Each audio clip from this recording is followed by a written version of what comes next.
Hello everybody, and thank you for joining us for another episode of Why Everything is Bad Actually, a podcast where we dive into the problematic beginnings and backgrounds of things that many of us know and some of us love. I am your host, Dave Preston, and here with me again is my regular co-host Jack, and today we also have a guest along for the ride. Nathan is online. Nathan, how are you doing? Yeah, I'm doing all right, man. Yeah? Yeah. Hello, everyone. Yeah, Hi Nathan. Yeah. Tired. It's been a long week. How are you guys? Yeah, we're pretty good. Tired, also had a long week. What about you, Jack? I didn't have such a long week. To be completely honest, I'm doing all right. My back is Oh. getting better. Oh, yay, which Jack's is back's getting lovely. better. Tune in on for next week's episode of How is Jack's Back. This is the key content that yeah. people tune in for. Sure. Yeah. So Nathan is joining us today from Poland, where he currently lives. I am. Teaching kids English in Poland, so Yes, good job. Yeah, it's the end of a hard week. Yeah, I bet that can be a hard week sometimes. But yeah, it's our first ever remote guest, so we'll see how well that turns out in the edit. But hopefully it will sound all right. Yeah. Play it by ear, I guess. Yeah. So anyway, I'm gonna start off by stating something that's probably quite obvious from anyone that's listening to our voice. All three of us are British. Yeah. I mean, Yeah. like you guys have got slightly more mixed heritage than what I've got. I'm about as British as you can get by the looks of things, although I don't know my family tree in all the directions. Some of it's difficult to tell. But Yeah, I would class my sensibilities as British. Yeah, for sure. Yeah, Same boat. Yeah, and we've all got like a pretty British accent. So as far as the listeners are going to be able to tell, we're all going to be British anyway. So yeah, we all know like how cold and dark and damp and miserable it is in the United Kingdom like 90% of the time, yeah? Yeah. So holidays abroad are usually a pretty huge highlight for most British people whenever they get the opportunity and they're lucky enough to take one. First reason why most British people will give if you ask them about, why they can't wait to get away for the next holiday is usually, I can't wait to get away from the British weather. Be somewhere with a proper bit of sunshine for a little while. That's just the standard sort of response, usually, if you ask anyone about a holiday. Yeah, Magaluf with the lads, isn't Yeah, it? Magaluf with the lad, quick holiday down to Spain, south of France to buy some wine, Depends. Yeah, exactly. Yeah. Depends on your age, I suppose. Depends on your age and your Bit background. of Iron Apple. Yeah, a bit of Ibiza. Love a bit of Ibiza, mate. Bit of Ibiza, mate. Love bit it. of Ibiza. Yeah, exactly. Yeah. People like to get away to the sun. Personally, I've got a pretty long and extensive list of places around the world that I do hope to visit one day. And the common thread between pretty much all of them is like their average temperature is considerably higher than the UK's is. Included in those locations is a bunch of different and individually beautiful islands and island chains that can be found around the world. I'm not alone in this. There's been a lot of British people that wanted to go and visit like beautiful places around the world.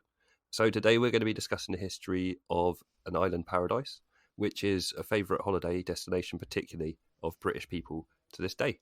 Nathan, you know what the subject of today's episode is, but Jack, you don't. I do, yeah. You gave me just the title, really, I guess, just the subject. This is somewhere you didn't visited. have time to research anything about it. Yeah, but it's somewhere as a British person you visited on a holiday, right? I did, yeah. I was quite young. I was like 16, 17. Old enough to remember it. Yeah, as well as you sure, remember anything. But, I didn't do any research into the history of it. Most of the time I just spent my days on the beach, to be honest, or in the bar. Yeah, but Jack, you have no idea what place we're talking about yet? Not yet. I'm racking my brain for islands that I've been on holiday to. Oh, I don't know that you've been to this. I don't think you've been to this one. We're going to be talking about Barbados today, Jack. No, I've not been there. Okay. Interesting. I know a little bit about it. So there's a very an problematic extensive history of British people visiting Barbados. What, you mean like even currently? Well, it's less problematic these days. It's more the problematic history of British people visiting Barbados. Yeah. I mean, it's a really nice place. I bet it is. I bet it looks like it is. Yeah. I'm going to go way back in time now. Way back in time. Just to give a bit of context. So British people have always hated being in Britain because of the climate. And seeing as it's also a collection of islands, they've also historically been pretty good at doing boats. So a really long time ago, some British sailors managed to find their way to the Mediterranean Sea. And there they met a bunch of people from other far more distant places. They then began to establish trade routes, and via their Mediterranean connections, contact was slowly established between Britain and all of the rest of Europe. And when the Romans invaded in the 1st century, AD or CE, however you like to denote it, they brought with them connections to North Africa and parts of Asia. gradually more and more of the old world, or what's classed as the old world, became connected in one way or another. Eventually, all of Europe and Asia and Africa would be connected in some way or another by trade, and people would be able to travel on known routes across whole continents at a time. But initially, trade routes were exclusively about the transportation of high-value goods such as precious metals, jewels and spices, because obviously if you're like 1,000 years or so ago and you're trying to transport anything large or perishable for thousands of miles, it's just impossible. You're talking about at best sort of months and months on the ocean, or even longer on the backs of pack animals trekking across what was at the time what those people knew as the whole of the world. So it's not a practical sort of thing to do. But obviously, eventually, shipbuilding technology, map-making advancements, systems devised for more accurate navigation of the sea, and seemingly constant human desire to have more than whatever they've already got, led to the discovery of the rest of the world's land masses, including, most notably, for the purpose of this episode, obviously the Americas. I'm sure you guys are like somewhat aware of how much terrible history there is with regards to like atrocities committed by European people historically in the Americas generally. Oh yeah. Yeah, and I guess the Caribbean islands, as part of it's part of that, part of that whole region. So obviously we're definitely not going to have time to discuss the whole of the conquest of like a continent or two within a podcast episode. So that's why I decided to just focus on Barbados, because it's got that rich connection. I say rich, I mean it's got a very storied connection with the UK. And like I said, it's a very popular place for people to go visit to this day, and you'll know why by the end of the story. So, bit of background on Barbados today. In the 21st century, they are a world-renowned, gorgeously beautiful tropical island paradise in the Caribbean Sea. It is only around 169 square miles, or 437 square kilometres in size. Now, for a bit of context, that's about the same size, tiny bit smaller than San Jose, California, or around a third of the size of Greater London.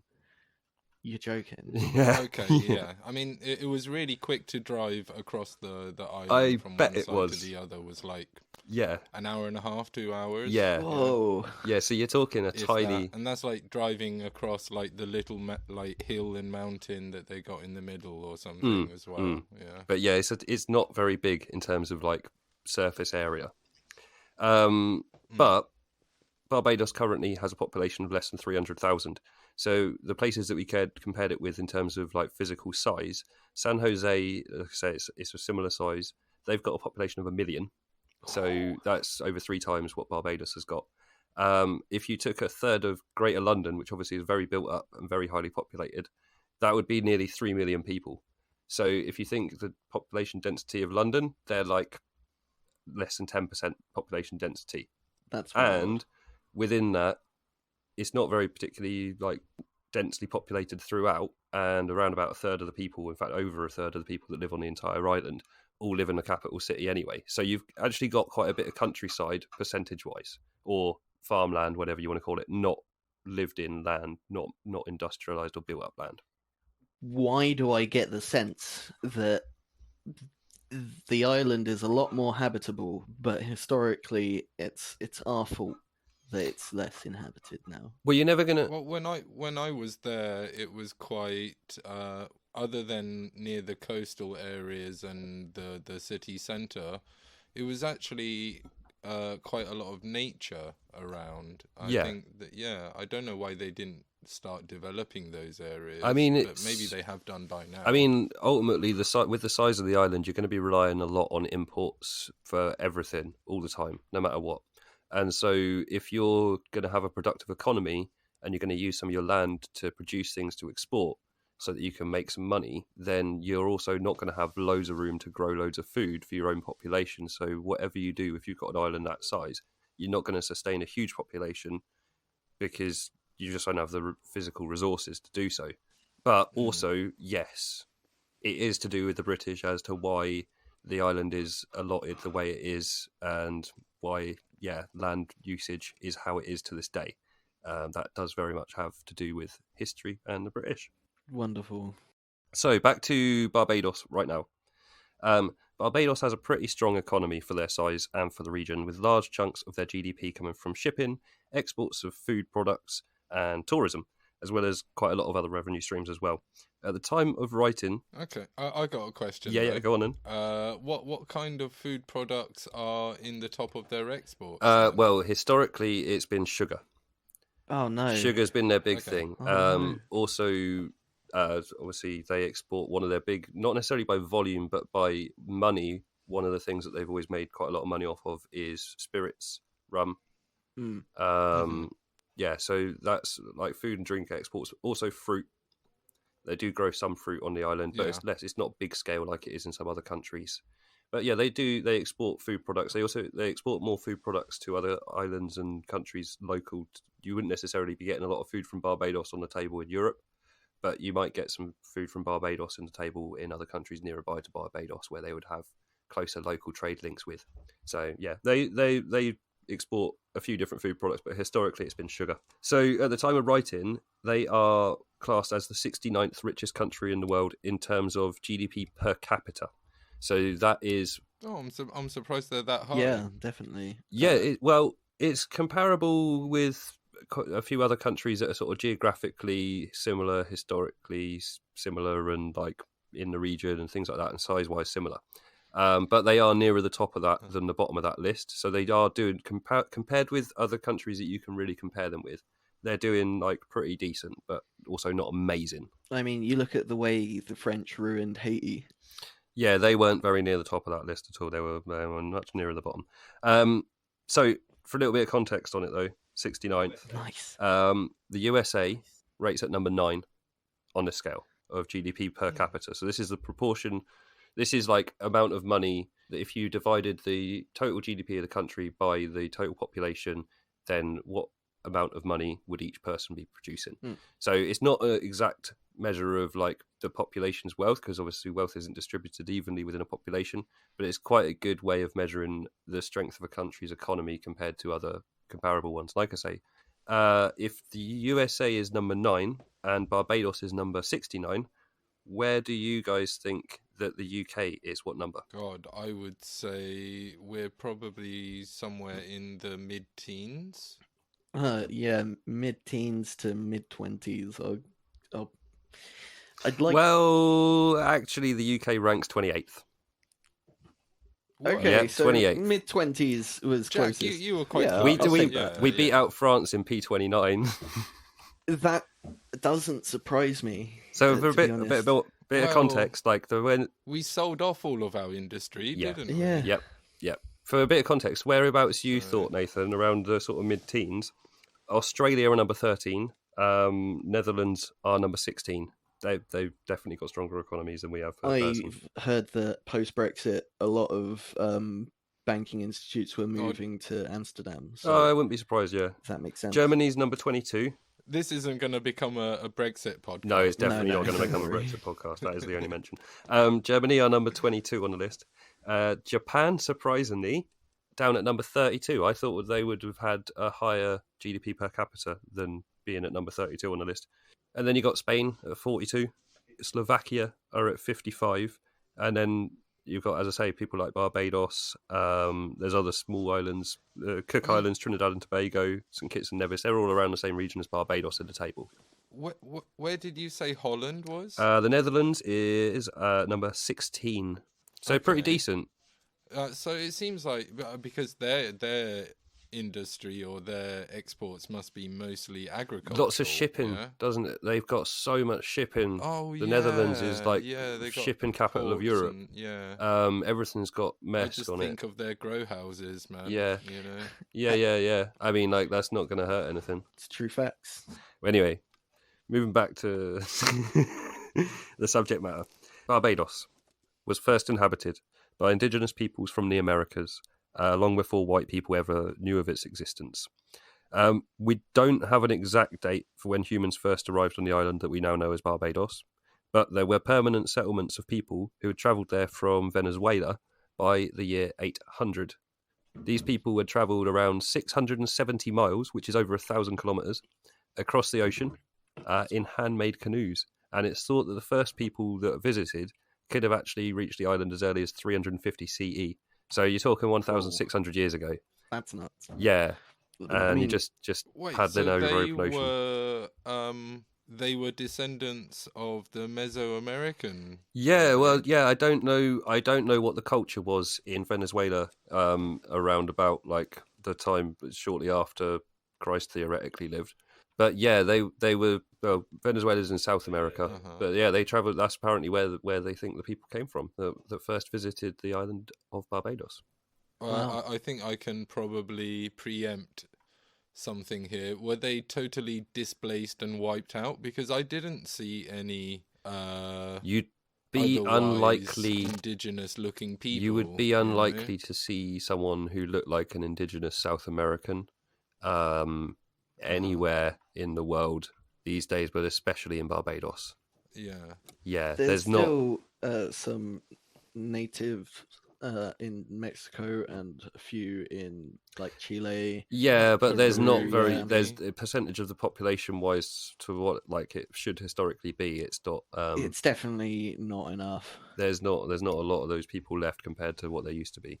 But yes, especially on the island, with Barbados being such a small island, obviously any issues like that get compounded. So yeah, I'd love to tell you like all of their history, and like I'd like to tell you about whatever types of tribal government systems that they actually lived under, and all the names of like rulers they might have had, and stories about all of their peoples and things like that. But the information, I guess there was no written record or anything, was there? it's just the information's just not out there, or at least not not easy for me to find on the internet. Let's put it that way. There might be some good books out there that someone might have written that's done some research, but like you say, these people weren't writing stuff down 1,600 years ago. Most people weren't writing stuff down 1,600 years ago. So yeah, there's nothing much to go on, to be honest, as much as I could find on the internet in my searching. Although, I'd love if someone knows more about the native people of Barbados, I'd love for someone to get in touch and let me know. That'd be cool. So the reason why there are no records from the first 1,300 years of Barbados' inhabitation, and why there isn't even like a pronunciation guide online for the original population's name for their home, which I did find, but I'm not going to try and pronounce because, like I say, not even a pronunciation guide, and wasn't the easiest looking word to pronounce. But yeah, it all comes from the aforementioned desire of Europeans to find new places and exploit them for their own gain. Empires such as the Roman Empire, Ottoman Empire, or Mongol Empire had existed since the beginnings of recording history in the Old World, but these tended to stretch mostly across the land masses of Europe and Asia, and the concept of being a small but powerful country with a large empire of disparate, isolated colonies was a new one in the 15th and 16th centuries. The Portuguese were some of the first in the new game of overseas imperialism. So after conquering parts of North Africa in 1415, they had expanded their reach through the 1400s, and by the end of the century, they had influence in parts of the world as far away from them as India. In the year 1500, the Portuguese reached Brazil and immediately just began to colonize the place. Great. And obviously terrorizing the locals. That's just fantastic. That seems like the thing they would do, though. Yeah, it's a long time ago, though, isn't it? Everyone was at it. It's a really long time. Yeah, but well, not everyone was at it in the year 1500, to be honest. Not everyone was at it in the year 1415 when they conquered North Africa. Did they basically invent the game, did they? I think a few people were coming up with the same sort of idea around the same sort of time. It was going to be one or another that was going to be, but they were the first ones to really stamp their mark on it. I feel like the Dutch were pretty early too. Yeah, the Dutch were hot on their heels. Yeah. The British were actually like relatively late onto the game, but they really came in with force when they did. I mean, they were the slow Nazis. Yeah, the slow Nazis. Slow to get at it. And, yeah. Yeah. But one of the main reasons why I note the Portuguese is because it was actually a Portuguese explorer of little note called Pedro Campos that's thought to be the one from whom the name Barbados originates. Great. Yeah, in 1536, he referred to the island as Os Barbados, which means the bearded ones, but that's thought to refer to the distinctive appearance of the island's fig trees rather than to the inhabitants of Barbados themselves. So it wasn't that there was a load of bearded guys there and he was like, oh yeah, that's the island of bearded people. It was that there was some fig trees with like exposed roots that look like beards. So that's why it's called Barbados. Europeans had already known about the existence of the island since at least 1511, when it had first appeared on a Spanish map, and when it had begun to be intimately claimed by the Portuguese and then the Spanish throughout the 16th century. The whole time since the start of the 1500s, there had already been raiders from Spain and Portugal routinely stopping by to kidnap the inhabitants of Barbados. They would forcibly press them into service aboard their ships or plantations in the other colonies which they were already established in parts of Central and South America. Bastards. Wait, so Yeah, bastards. other Pillaging than and attacking and murdering the indigenous people, they were setting up plantations already, yeah? Yeah, well, they weren't in Barbados. Okay. So, like I said, in 1500, the Portuguese arrived in Central America, Venezuela South America. and Brazil, Yeah. and other parts of Central and South America, and the Spanish were right behind them, and the Dutch were right behind them, and they were all setting up colonies on mainland of South and Central America mostly, and other places, but they weren't actually setting up plantations on Barbados yet.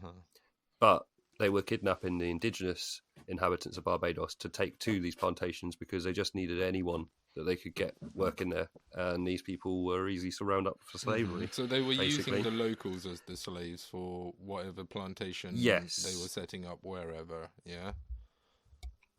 Yeah. It'd be like nearly 100 years between them starting to kidnap locals and when anyone tried to colonize the island properly and like comprehensively take over and murder everyone or whatever. So it's probably a good time actually to just talk about the practice of slavery generally, which is quite one of the darkest topics that we could talk about. Slavery in general is quite dark, isn't it? Just going to talk about slavery. Yeah, I was going to talk about all of it really. Well, not all of it. This went not enough time. But I was just going to talk a bit about the background of slavery really and where we lead up to in Barbados. So right now we actually live in a pretty unusual time in human history where slavery is outlawed and seen as morally wrong by the majority of people around the globe. Slavery in many different forms has existed throughout almost all of known human history, in almost all of the places that we are known to have lived. At various times, the determining factors in who would be a slave and who would be the slave owner had absolutely nothing to do with the colour of people's skin. People from almost all backgrounds could at one time or another in human history have had the opportunity to have been enslaved or to have done some enslaving themselves. And slavery does still exist to this day in many different forms around the world. It is estimated that up to 40 million people live in some form of slavery in 2022. Yeah, I heard there's more slaves now than during the slave trade. Like, there is a lot more people generally now than there was then. It is simply a matter of percentage of the population. We have 8 billion people. Yeah. And actually 40 million out of 8 billion is not a lot of people. But nonetheless, it's a lot of people who are in very dire circumstances. And during the peak of the slave trade, percentage-wise, there would have been a lot more percentage of the population. Yeah, less than a billion people on the planet. I also guess that some of our listeners might wonder where and how slavery might still continue now. But I guess there's oppressive regimes such as North Korea. Yeah, and it probably exists right down the street from wherever you live or our listeners it might are living. Even be closer it to right down the street from you even. Yeah, there's all sorts of slavery. There's a lot of different types of slavery. There's a lot of people who are working in there's a lot of people unwillingly working in the sex industry. There's a lot of people working in the drug industry against their will that don't want to be there and have no reasonable escape because they're around dangerous people that might, at least have the threat of being killed if they leave, and they're being used for slave labour. That's one of two of the most common ways that slavery exists in the world today. Yeah. So anyway, the reason why I bring up prior history of slavery and the fact that it's existed in a lot of different forms and different people could be enslaved in different ways at different times is because I want to bring up just how different most of slavery through human history has been to the chattel slavery system that existed from around about the 16th century through to its outlawing at various times in different parts of the world, but mostly in the 19th century. So you're talking about 300 years of one of the worst things that people have ever done to other people, just full stop. So chattel slavery was a legal framework and functional global system whereby particular human beings who were the target of the enslavement were legally classified as something other than humans. People were classed legally as objects and they were property, to be treated however the slave owner pleased. There was no legal time limit on this. It wasn't like a debt bondage or indentured servitude. There was like no opportunity for someone to just gain their freedom one day through their own means or through work. And even if you had children, usually they would legally be the property of the person that owned you. So there's no light at the end of the tunnel for these people to get out. Into a life of servitude without any sort and not of even escape from like it legally at all. classed as other than human, legally written into words that you are other than human, which is a different sort of thing from most slavery throughout most history. A lot of the time people have been able to be slaves, and then sometimes they might be able to buy their way, work their way out of the slavery. It might be a debt bondage thing, or even if they are slaves in a more harsh sense, a lot of, they're not usually classed as not being a human being. They are an enslaved human being, but these people were legally classified as not human. So all sorts of people of colour were pressed into chattel slavery early on. It wasn't just people from Africa. The Portuguese, Spanish, Dutch and British, amongst others, took a lot of people from India and the Indian subcontinent and enslaved them, especially early on in the slave trade and the transatlantic slave trade as it existed. So they would sell them in markets like they were cattle and work them to death on farms and plantations, then go back to the market and just buy some more humans to use up as fuel, repeating the cycle over and over and over. But after white Europeans managed to dominate and colonize more and more of the globe, they gained a lot of experience in using human beings as labour-saving devices, and they began to see a quite stark difference between different types of slaves from different backgrounds. Different levels of value were attributed to different slaves, depending on their ethnicity, physical strength, and their prior experience and their background. And slaves from sub-Saharan Africa quickly began to be seen as the most valuable monetarily to the slave owners. Why so? Well, it was for a lot of different reasons. So one of the biggest reasons was actually the manner in which a lot of these people have been enslaved in the first place. A lot of the time when people got enslaved, especially in this particular era, like with the people being picked up, the natives from Barbados, a boat or a group of marauders would simply show up and grab whoever they could, just round people up, and those people would then become their new slaves. Obviously, like there's a few flaws in this system. Even if you're the slave acquirer, this isn't a perfect system for you. Either of you guys got any ideas what some of the problems might be with this system? Morals. I mean, apart from that, if you were to have to... Are you stealing someone else's slave? You said these people were used to being... No, I'm talking about... If you had to be devil's advocate and argue a point in a debate of what the reasons are that are not good business reasons for just turning up at a random island that's inhabited by, who knows, people you've never seen before that might have never seen white people before, and just getting them all with a big rope, rounding them up and putting them on your boat and going, these are our slaves now. You might face a few problems. Mutiny, there's one that, I mean, if you've got them in chains, they're going to struggle to mutiny on you. I feel like diseases? Yeah, there you go. Nathan's got one there with diseases. That's one thing. Yeah. That's one thing. So basically, these people were often from very, very small communities, sometimes like hunter-gatherer tribes, and they didn't have any previous experience in large-scale agriculture. No mining for precious metals. They didn't have very strong immune systems to diseases from the outside world. So basically, they didn't tend to live very long after you kidnapped them. And even if they somehow did survive, you didn't get very effective forced labour out of them anyway. Like, it was hardly worth the effort for the slavers. Forced labour is never going to give anyone good results. But yeah, so obviously this led to different people being worth different amounts of money. If you're viewing them as objects, then there becomes like a market with different prices for different people. I hate it. Yeah.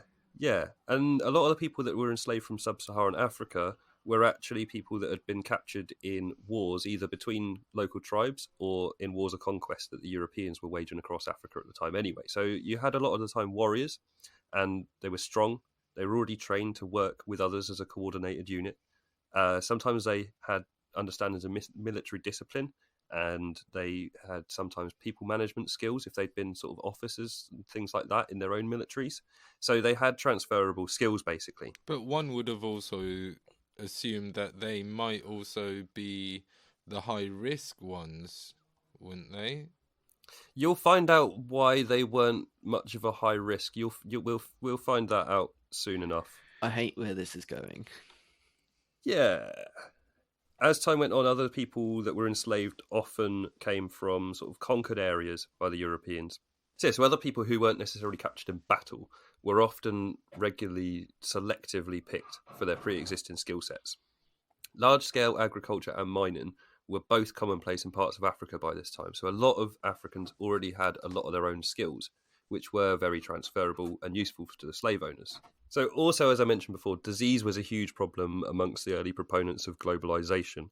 A lot of the indigenous people in the Americas were killed directly by war or by enslavement, but many more died because of the diseases that were brought across the ocean by our planet's first global explorers. It was found over time that the immune systems of people who had been born and raised in sub-Saharan Africa at the time just generally tended to be a bit stronger than everyone else's, including the white Europeans.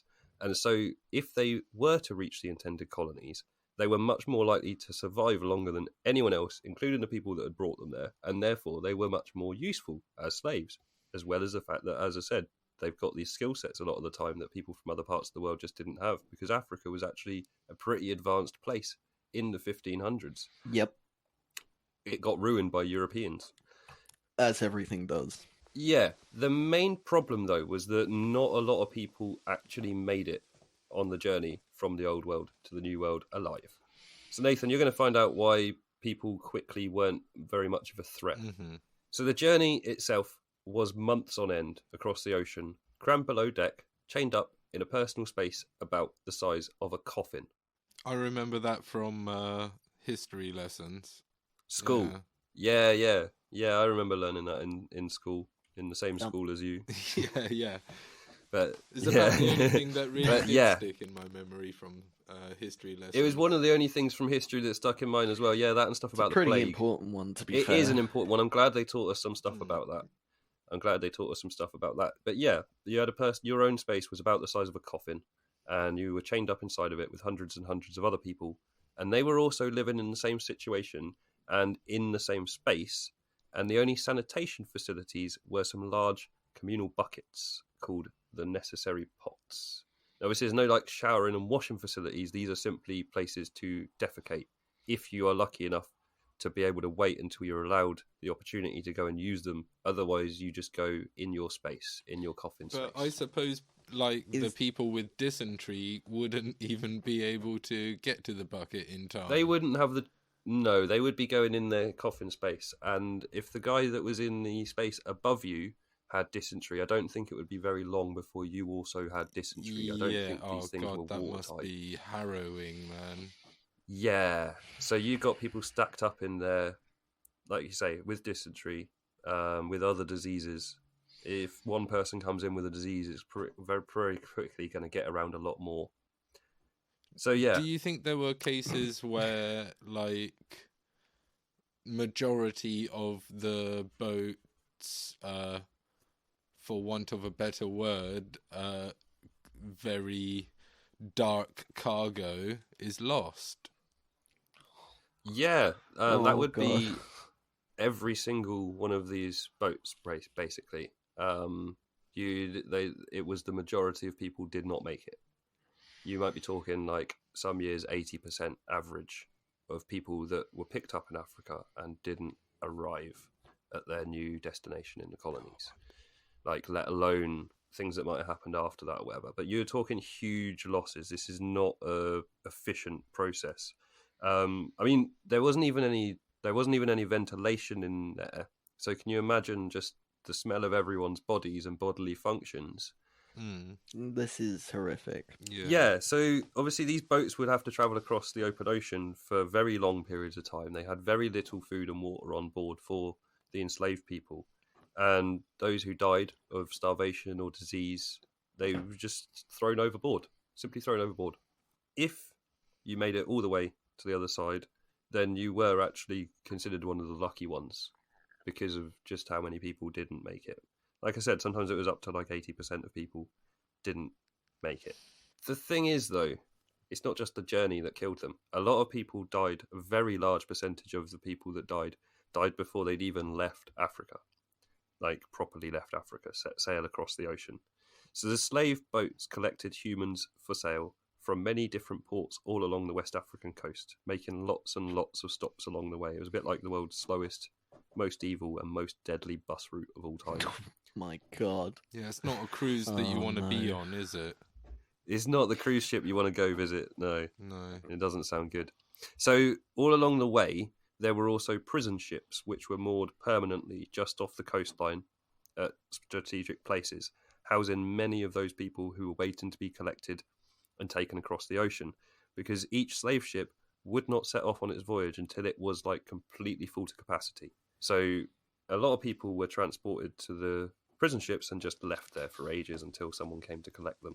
In fact, most years, most of the slave ships that went back and forth across the Atlantic spent the majority of their time of the year, the majority of weeks of the year, moored within 100 or 2 miles of the coast of Africa.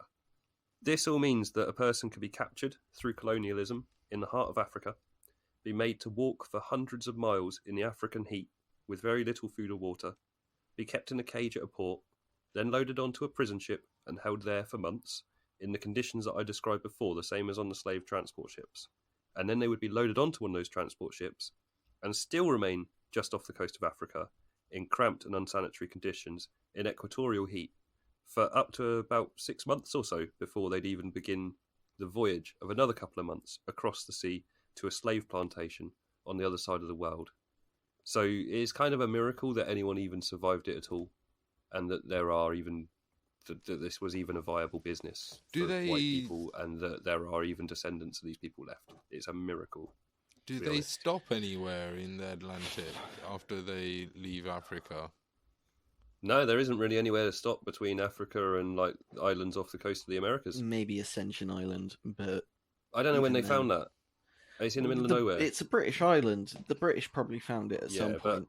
Okay, there might have been like one or two stops, but you're still talking a long, long time just on the open ocean each time. And like you, like I said, you're off the coast of Africa. If you're stuck off the coast of Africa for 6 months in this slave ship in this tiny little space with no ventilation, it's not the place you want to be stuck with no ventilation. It's very hot.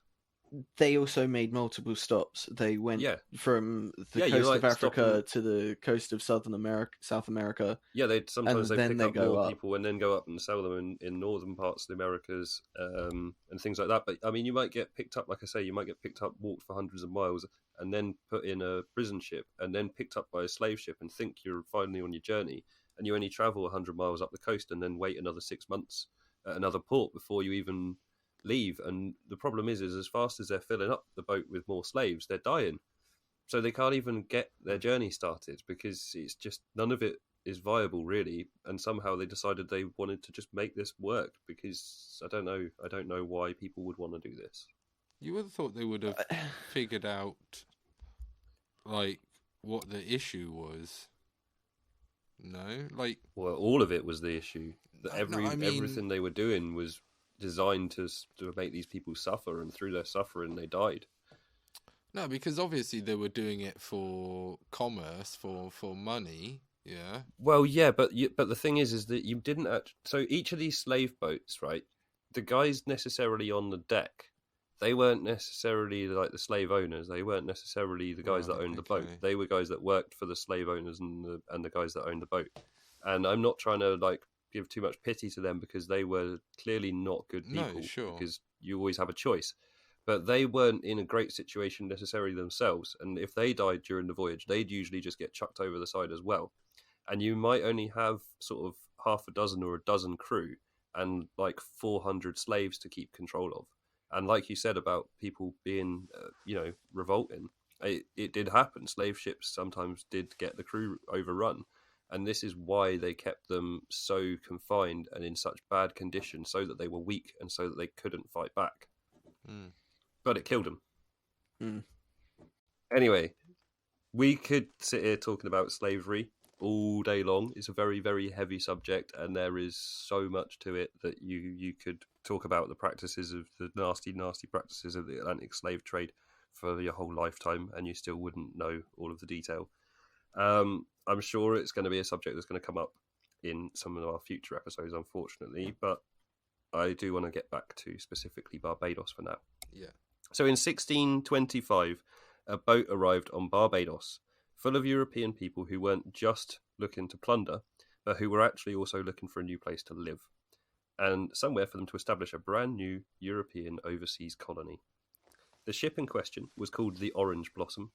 It was captained by a man named John Powell, and it had previously visited Barbados once in 1605. Hang on. Mm. Isn't Barbados Portuguese at this point? Well, so as I say, it first appeared on a Spanish map in 1511. Uh-huh. The Portuguese were kind of already claiming it by this point, and then the Spanish were kind of claiming it, and then the Portuguese were. They were just, the two countries were fighting a lot in the early days of colonies. Now, what the Portuguese and the Spanish decided to do early on was say, right, we need to come to an agreement.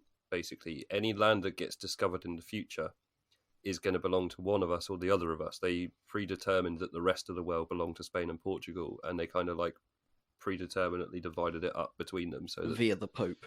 Yeah, via the Pope.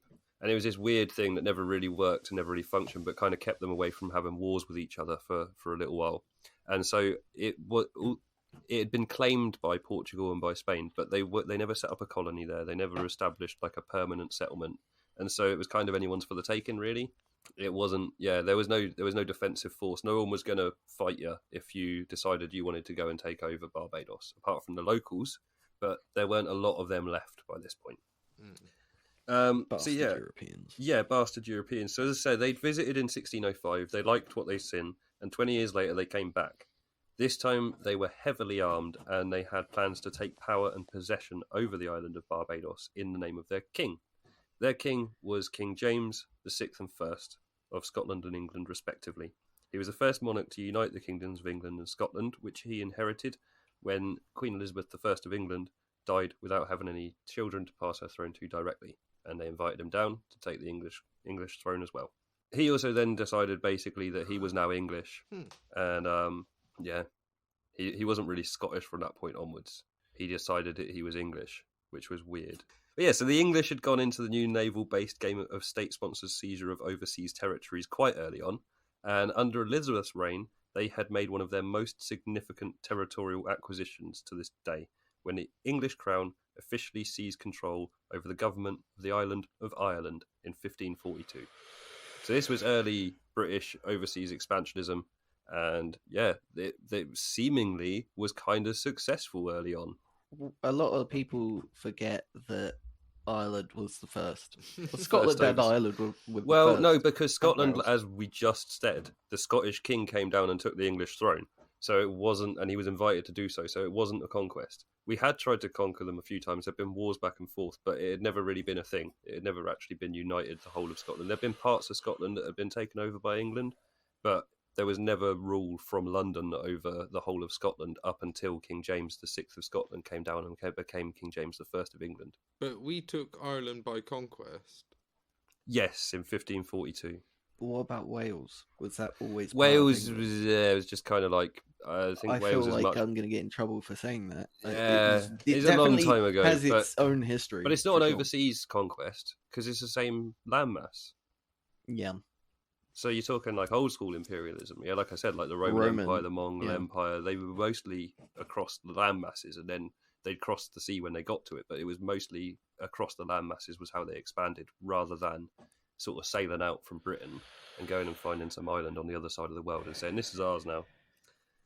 So yeah, the British aristocracy of the 16th century had clearly decided that the conquest of Ireland had been an unbounded success, and that Ireland was now securely British, and there would definitely be no repercussions from this action, certainly none that could last all the way into the 21st century. Yeah, definitely. It was peaceful the whole time. There was no issues for any people on a particular island. There was no food shortages.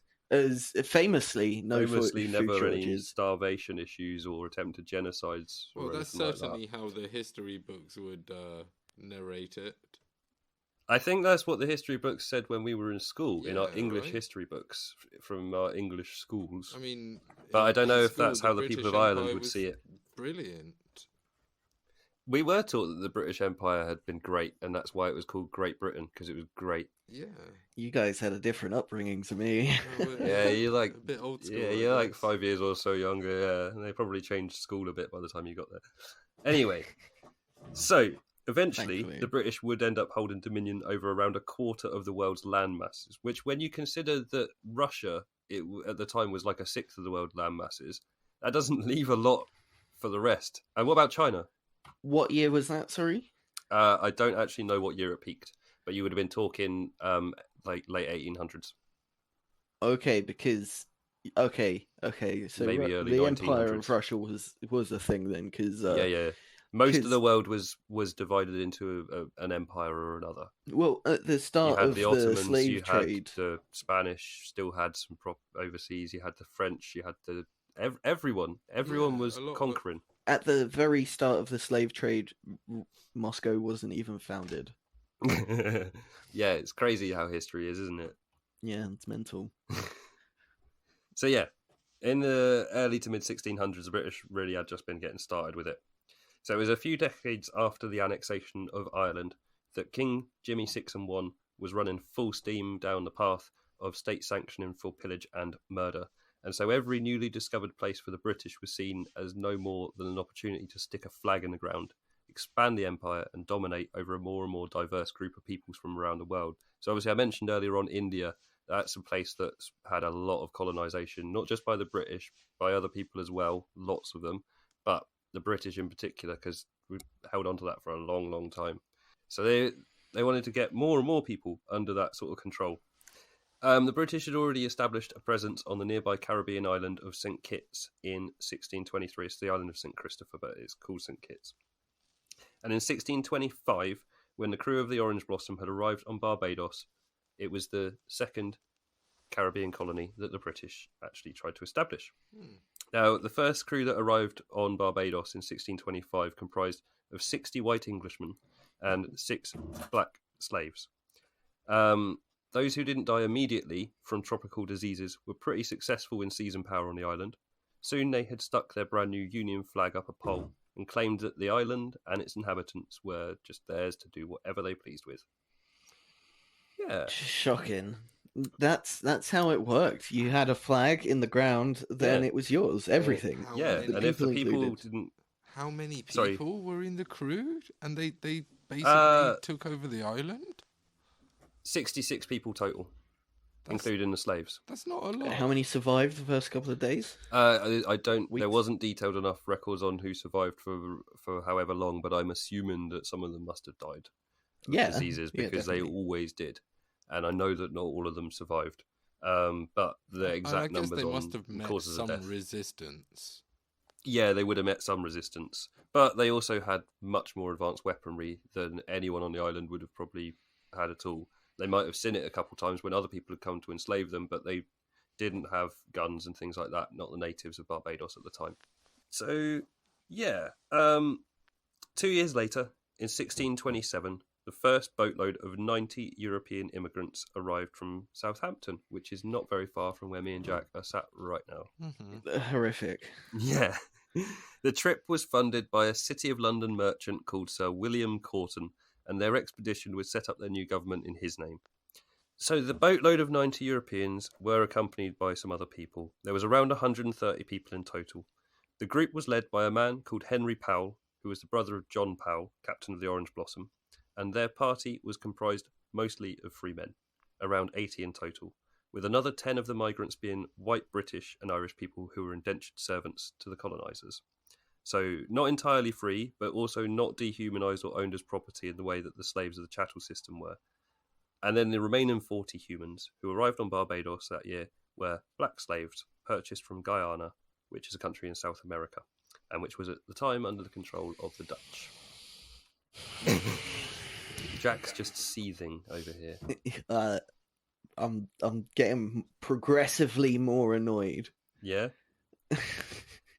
Well, the colonisers were there to dominate and oppress the locals, and they quickly set to work imposing their rule and attempting to anglicise part of the Caribbean. The indentured servants were mostly there to tend to the new colonial overlords and oversee the slaves, and the human labour-saving devices from Guyana were there to do the actual work of building the first settlements, finding ways to make the land productive for the settlers, and then tending to the land so their oppressors can continue to eat. So when I say, like, finding ways to make the land productive for the settlers, I literally mean that in that a lot of European people didn't know how to grow any food in a tropical climate. And so this is another reason why particular slaves from Africa were so highly valued, was because they knew how to grow food in tropical climates, and they literally found out what would grow on the island and provided food so that they could keep themselves alive, but also their captors.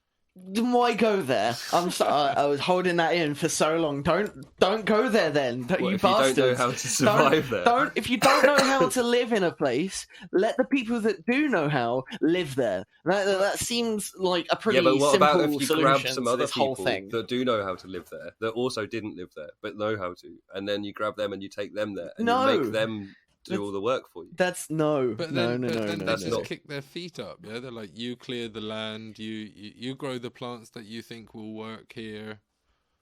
Like you figure it out, mate. I'm just gonna watch you and whip you if you get and it if wrong. you don't do it, I'm gonna whip you to death. Yeah, but how would they know if they got it wrong? You know? Well, like, because there wouldn't be any food. But like I said, Yeah, but they'd be these dead. people have to. Yeah, but these people have to. It's their own survival that depends on it as well. Because if they don't figure out how to grow some food on that island, they too will starve to death. So they have to save their masters in order to save themselves. And if they don't do the work that they're being told to do, then they will literally get whipped to death. And I don't know about you, but getting whipped to death is not the way that I want to go. No, that doesn't sound very good. It doesn't sound like a nice way to see your final moments out. Surrounded by your friends and family. Oh, at least his loved ones were there, as he got his back flayed off of him until his spine was exposed, and then he died 2 days later from infection. Because this is what happened to people that didn't do what they were told, even in small ways. Terrible. So that's why they did it. That's why they did it for them. I have no words. Well, you asked the question, Jack. But yeah, anyway. Soon after the colony had been established, boats were arriving containing a lot more white Europeans, who were mostly actually more indentured servants. So this wasn't always that they were brought over as... Sometimes indentured servants that were brought over were transported over because they'd been arrested and charged with something. And that was how you used to punish people, was by just shipping them out to your colonies and making them build your new colonies for you. And some of these indentured servants were just indentured because that was how they paid for their passage. They didn't have money to pay for a ship that was going to take them for months on end across the sea, and the food and things that would be needed for that journey. So they would generally do about 5 years worth of work for either the owners of the ship or the government of Barbados, 5 colonial government of years. Barbados. Yeah, they'd work for 5 years, but then at the end of the 5 years, they would then be given their freedom, as well as a cash reward, and early on especially, a small plot of land on Barbados that they could call their own and grow food on for themselves and become as self-sufficient as they could become. So this is why... To ask, what's their incentive to come over to an unestablished, in their eyes, an unestablished land? Yeah. Well, I mean, like, if you ain't got much... I mean, you've lived in England, right? And, like, it's not always nice in England. The situation's not always good for everyone. And especially it wouldn't have been a few hundred years ago. So if you get the opportunity to go to a new land with sunshine and promise, and you're told that after 5 years of work, you'll be given a plot of land, and you were never someone who had the opportunity to own land in England, there's a reason to go right there. Yeah, absolutely. You might just be sick of your family, you know? Mm-hmm. You might just hate your neighbours. Yeah. Fed up with the weather. But yeah, anytime that someone tries to lessen the suffering of Africans sold into the chattel system by comparing their plight to that of the white European indentured servants, like, it's wrong, because there was a huge difference between the two. But yeah, you can't compare the plight of the two. It's just not on the same scale at all. Definitely because these people were, yes, they might have also got whipped if they didn't do what they were told. Usually not to the same extent.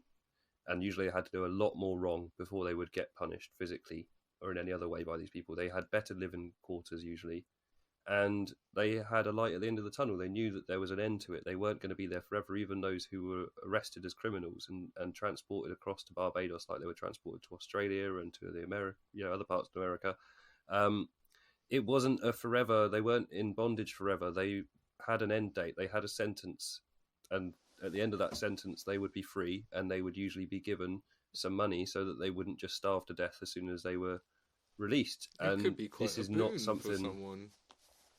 Yeah, I mean, Anyone that survived. it was. A lot of people went voluntarily. A lot of these people went voluntarily. So yeah, you can't compare indentured servitude through most of human history to chattel slavery. It's just a totally different ball game. So enslaved people from Africa also began to arrive in larger and larger numbers on Barbados as time went on. The island had been deemed early on by the settlers to be a suitable place to grow the very valuable crop at the time of tobacco, and very soon slave ships were stopping off routinely at the island to resupply the British in Barbados with a fresh stock of humans so they could continue to expand their operations, and so they could replace the vast numbers of slaves who were dying under their watch due to overwork and lack of provision for basic human rights. Disgusting. Yeah, absolutely disgusting. So within the first few years of British rule on Barbados, there was already political drama. The Earl of Carlisle arrived, and seemingly with some authority from London, he set up his own sort of shadow government on the island. He quickly ceded power to him, because remember, the guy that came over originally, it was just like a privately funded enterprise set up in this one guy's name. It wasn't really officially British Crown authorised or anything like that. Did the this Crown... homie from Carlisle actually have permission from the Crown? Yeah, it seems like the government had given him some sort of authority, because he set up there, he quickly got pretty well established, and then once he got power on the island, he then ceded it almost straight away to a man called Henry Hawley, who was not a really great dude. He'd remained the governor of Barbados for nearly 10 years, from 1630 till 1639, and he did establish the House Assembly of Barbados, which is the the Democratic House for Barbados.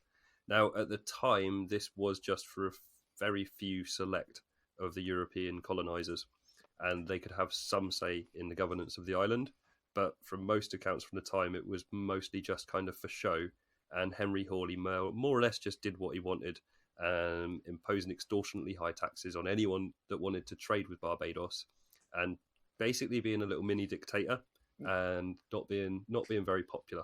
He was his own king. Yeah, he decided to be his own own king / dictator / whatever, but wasn't a great dude. Anyway, so he was around until 1639, and then he got ousted from power, and it changed hands a couple of times, and there's not that many people of note in that politically in that era, to be honest. It gets a bit more interesting a bit later on. But yeah, in 1640, sugarcane was introduced to the island from Brazil. And by the mid-1640s, Barbados had switched mostly producing a lot of sugar from the tobacco. Now, this was obviously an incredibly high-value crop at the time, but also the price of tobacco had recently collapsed because there had been a lot of success with growers on new plantations in Virginia and Carolina in North America. Did they shift to rum and spirits then with the sugar? Yeah, well, they started out using the sugar to export lots of rum, and then they found that it was actually more lucrative to just export sugar for general usage, and the rum production dropped a bit. They still produce rum; it's still actually quite a decent chunk of their economy monetarily wise, but most of the sugar just gets sold as sugar. I suppose it's in a lot of food products, especially even these days. These days it's in everything. It's ubiquitous with food. So I suppose ever since then, sugar has still been quite a big part of their export, even up to this day. Yeah, up to this day, sugar's still one of the main food exports from Barbados. So by this point as well, Barbados was one of the most popular destinations in the world for people that were migrating away from England. So as we discussed, people had sort of different reasons for going there. But more people actually arrived in Barbados from England between 1640 and 1660 than arrived at the new settlements that were established by that point in Canada, which is quite nuts when you think about the size of Canada and the size of Barbados. Yeah. So the death rate, unfortunately or fortunately, depending on how you look at it, among the white Europeans migrating to Barbados was pretty high, with more than 4 times as many deaths being registered per year compared to marriages. Well, that's nice. Yeah, That's quite satisfying. But it also meant there was plenty of space for more and more of them to just keep coming as well. So in 1642, Ugh. the island had been divided up by the British rulers into just a couple of much larger plantations rather than lots of small plots of land. And this forced out many of the white people who had emigrated to Barbados earlier and worked through their indentured servitude and got given their little plot of land. Now, they weren't just cast out. Most of these people were paid off. They were given new plots of land in Carolina. They basically just moved them out to the United States that they were forming there. So they might not have been super happy about it. Or anything then, did they? No, ultimately they were fine. Like, some of them might not have been very happy about the fact they had to move, but it could have been a lot worse for them. You know, they still had prospects, and a lot of them ended up being quite successful because I think the plots of land that they were given in the United States, or what would become the United States, were obviously bigger than the plots of land on Barbados because there's just so much more land available. So I think they were all right. By the 1650s, Barbados was the largest producer of sugar in the Caribbean, and it was an important asset for the British government. But for years and years by this point, back in Britain, there'd been civil unrest and a series of vague warlike events involving the ruling classes. These culminated in the English Civil War, the highlight of which was the asshole King Charles I getting his head lopped off, and all-round turd of the people Oliver Cromwell taken over. So under Cromwell, Britain briefly became a dictatorship disguised as a republic, but he did such a bad job that in 1660 Parliament invited the old king's son, Charles II, to come back and reinstate the monarchy, although with quite a lot less power than the throne had come with previously. I mean, that was quite a bloody time in even England's history. Oh, yeah. It was a bloody time in England's history, yeah.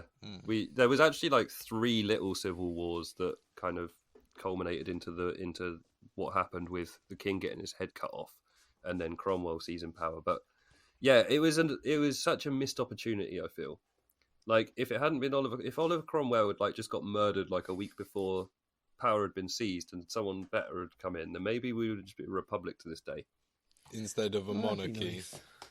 Nice. Yeah, we invited the king back because the guy that took over as a republic did such a bad job. That's shocking. Honestly, that's ridiculous. British people, though. Charles II. He'd come back to reinstate the monarchy. I think he was supposed to be not so bad, actually, Charles II. He's a king. He but he was part of the monarchy. But crucially, he was a king who was invited by the people to become their king. He didn't. I feel like he was still a bit of a bastard, though. Probably, yeah. Probably still an asshole. But he wasn't just chosen by God. Yeah, the people chose No, he wasn't just chosen by God. He was also chosen by the people. He wasn't democratically elected, but he wasn't just sort of put himself there. All of this back and forth with British politics had repercussions for Barbados. Now, obviously, news and things like that didn't travel very fast at the time. But the island's population, the white population of the island, that is, they were, like England, split between royalists and parliamentarians. The royalists eventually won the battle for local control on Barbados, which obviously wasn't the same outcome as what had happened in England. This ended up being quite unfortunate for them. So after Cromwell's army seized control of the English government, they imposed sanctions on Barbados in October of 1650. Oh. Yeah, now obviously it's difficult to actually make those sanctions stick. Well, yeah. It's difficult to make sanctions stick in the 21st century, but it was even more difficult to make sanctions stick in 1650. Is that because Barbados wasn't playing ball with the crown or something? No. The crown the king had his head cut off by this point. Cromwell's in charge. Yeah, Cromwell's in charge of England. Oh, okay. I thought.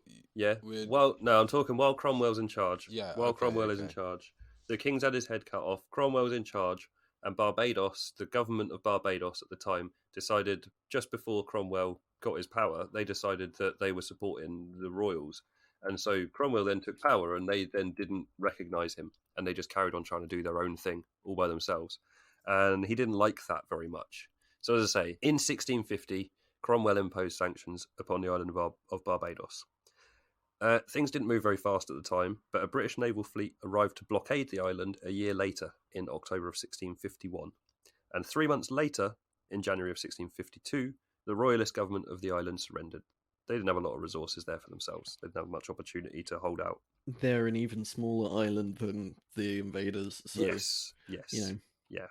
So this led to the signing of the Charter of Barbados, which kind of at the time cemented London's dominion over the island, along with a few other things that were put in there. Now, during the 1650s, Cromwell faced a tide of rebellion from Ireland, who obviously had been conquered previously under Elizabeth I. Now, his subsequent crackdown on the Irish led to countless many of them being arrested over the course of his reign, and thousands of those convicted from Ireland were transported to the Caribbean to work in the new settlements as punishment. Most of them were working in indentured servitude on Barbados, most of the ones that Cromwell sent across to the Caribbean until their sentences were cleared. Then, with no way to really get back to Ireland or anything like that, and obviously they're not giving out land anymore at this point, so that's one of the ways a lot of the early Irish migrants ended up in the USA. That wasn't even the USA then. Yeah. They went via Barbados a lot of the time, and it wasn't a lot of the time out of their own choice. Obviously, by the time you get into the 1800s, they're coming through different means and different methods, but that was early on a way a lot of the Irish people ended up in the colonies of America. But after Barbados, it must have been their choice to go to America. Well, yeah, but they didn't have... I mean, it wasn't much of a choice. They came out of their indentured servitude with a small cash reward for it, and it wasn't enough to get them back to Ireland. So what were they going to do? They couldn't really stay on Barbados. There wasn't anything much for them to do because there's no labour market, because all of the work's being done for free by slaves. So you kind of had to go somewhere, and the only places that were within reach and that you could go at the time really was mostly Canada for British people, and so the colonies that were starting to be established in what became the United States. Okay. Where the practice of slavery-driven sugar production continued to intensify on Barbados throughout the 1600s, and eventually the number of enslaved people outnumbered the number of free people on the island. So by the year 1700, there were more than twice as many black slaves on Barbados as there were free white people living there. And by 1725, there were more than triple the number of black people as white people. God. With a total of 55,000 enslaved people of colour to just 18,000 white people on the island of Barbados in 1725. Yeah. That's horrendous. And also, those white people, those 18,000 white people, many of those would have been people who were currently working in debt bondage, which meant that the percentage of the population that was actually free to come and go from the island at the time was minuscule. Fucking hell. You what? Yeah, That's yeah. Most of the people that were there were in some form of bondage. It was a tiny fraction that could have just gone somewhere else if they So the wanted people to go who were somewhere freely moving were, I guess, almost a diplomat. Yeah. else. Yeah. I mean, it was mostly people high up, wealthy plantation owners. No one else had any real reason to be there. If you weren't working in indentured servitude, or if you weren't a slave, or if you weren't a plantation owner or manager, you didn't really have any business on Barbados, as far as as far as it was concerned at the time. what about people living Holiday lives? People living their lives. Yeah, What, the native people of Barbados? yeah. The diseases Tell me if and they're the okay. the diseases and the Europeans had mostly taken care of those people by now, and the ones that had been rounded up and enslaved, whatever, they were already, like I said, there isn't really any written history from them. So that tells you how early on. So they were already kind of more than on their way out by that point. Yeah, by this point, by the time that the Europeans have even established colonies on the island, they're already on their way out, just because of the diseases and things that have been brought over by the raiders in the previous 120 years. So in essence, it was a prison island. Yes, There it were was guards, a tropical there were- prison yeah. island of forced labour. Yeah. Only most of the people there had no prospect of ever leaving, and people could be born there, and they were just born into the life of imprisonment and work. Terrible. Yeah. The European prisoners that were working there, once they had earned their way out, there must have been a small community of them, even when they were waiting for their not transit. everyone left. Yeah. Not everyone left. Not everyone left. There were some that managed to stay behind or didn't have an opportunity to leave or whatever. But it was a pretty small community compared with the rest of the people on the island. like I said, of all the people, including those in debt bondage currently and those who were the wealthy people, you were already talking like 30% of the population of the island. So when you think the amount of people that would have come out of their indentured servitude and then stayed on the island when they were basically being told to leave or asked to leave at the end of their indentured servitude if they had any means to, because they wanted to make room for the next lot to come in and do work. But like I said, the problem was, if you wanted to stay, what were you going to do? If you didn't have any means, if you didn't have land that you owned, you couldn't really get a job because there's no labour market, because they're just shipping people in to do the work for free. Why would they pay someone to do work that they can get done for free? Yeah, and I guess there's no internal trade, is there? There's no market where you can get your food or whatever. And morals because haven't most been of it's all invented yet. Yeah, it's all been controlled by the slave owners and by the plantation owners, all of the food and things like that. So no, there's not really much. I mean, there would have been a small island economy, but it would have been very, very small, and it would have been very hard to participate in it if you didn't have means already. Again, think of like a prison economy. Yeah. But it's an economy between people that have nothing and their guards. Yep. No, you didn't have a lot of prospects of if you had decided to stay on Barbados after your indentured servitude ended. Especially, obviously, if you were someone that was convicted of a crime and that's why you were there, you weren't going to be getting the cash bonuses of people that had gone voluntarily in the early days when they were encouraging people to leave. So yeah, by 1750, the vast majority of the wealthy white landowners as well had left the island. Most of the day-to-day running of the plantations was done by white indentured servants, while the hard work was still being done by the slaves, and the landlords just sat back in England like they collecting do their now. paychecks. Yeah, like they do now. This pretty much just carried on as it was for quite a while. In 1780, there was a very powerful hurricane which tore through the region, killing 4,000 of Barbados' inhabitants. Yeah, now at the time this was over 5% of the island's total population, so obviously the effects were felt pretty dramatically throughout Barbadian society. Well, the slaves must have been housed in very ramshackled buildings. Yeah, I bet nearly all of the people that were killed would have been enslaved people, rather than it wouldn't have been the wealthy people in their like brick built houses or whatever. No, of course not. It's never the wealthy elites that like suffer when these things happen. It's always the people that have been like downtrodden. Yeah, well, the third little pig that had his house made out of bricks, that didn't get blown over by the wolf, but the other two did. Yep. So, but what they failed to mention in the nursery rhyme is that the third little pig was probably being served by slaves while they were hiding away. There's no way he let the other two in when the wolf started blowing. Yeah. He just watched them get their houses blown away and then said, "Oh, I'm glad that didn't happen to me. That was a close one. Someone nearly got injured." So, back in England a few years previous to this hurricane, a very famous court case had been held. This was the Somerset case of 1772. You guys have probably both heard of this to some extent or another. The owners of a fugitive slave were trying to get the escapee transported back to their plantation in Jamaica. But the judge sided the person had escaped while they were in England in between transportation. And the judge sided with the defendant, stating that slavery had no place in English law and that no enslaved person who were to step foot on English soil should be forcibly deported back to the plantation from which they had come.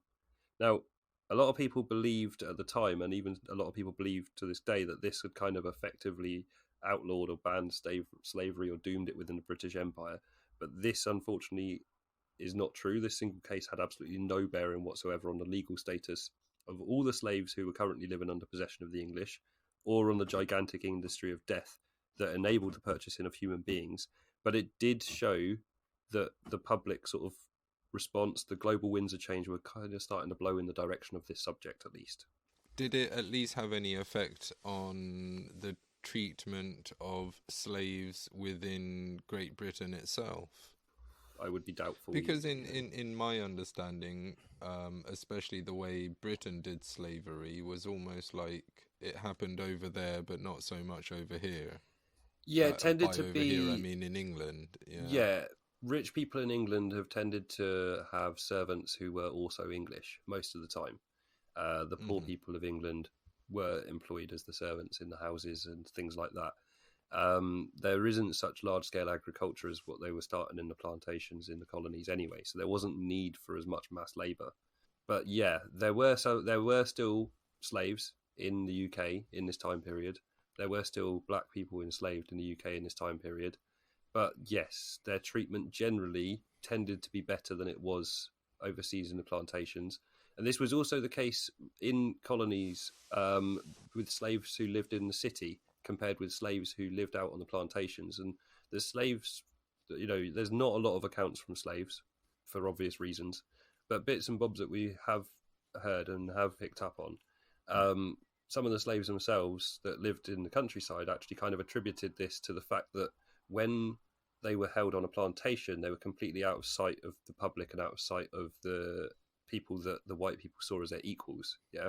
Whereas if these people were in society in the city in New York, or if they were in London, they were around their peer group, and they didn't want to be seen as treating their slaves worse than other people did, because it was their own reputation of, oh no, he's such a gentleman, he even treats his slaves well, kind of thing, which did lead to people getting slightly better treatment in those places.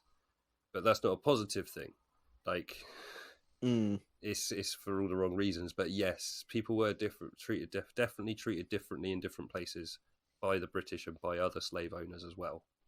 So That's it was like different. only washing your hands when other people are around you in a public bathroom. Yeah, exactly. It's a bit like that. Yeah. You're seen to do the thing, but like in reality, you don't believe in it. Yeah. Shocking behaviour. Yeah, we learned something about Nathan right there. Hey, what? This is somewhere. So anyway, in 1803, the English finally outlawed the aspects specifically of the Atlantic slave trade which were within their control.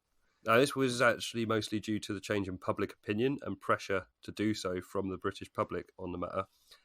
They did not ban slavery in 1803. They kept slavery alive in their colonies. It was banned within the UK itself, but they did not ban slavery in their colonies.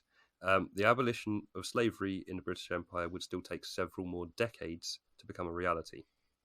So by the beginning of the 19th century, many of the enslaved residents of Barbados had heard about some of the changes that were beginning to happen to the slave industry in other parts of the world, and they were getting more than just like a bit sick of their own living situation. They'd been under the British rule and everything for a long, long time by this point.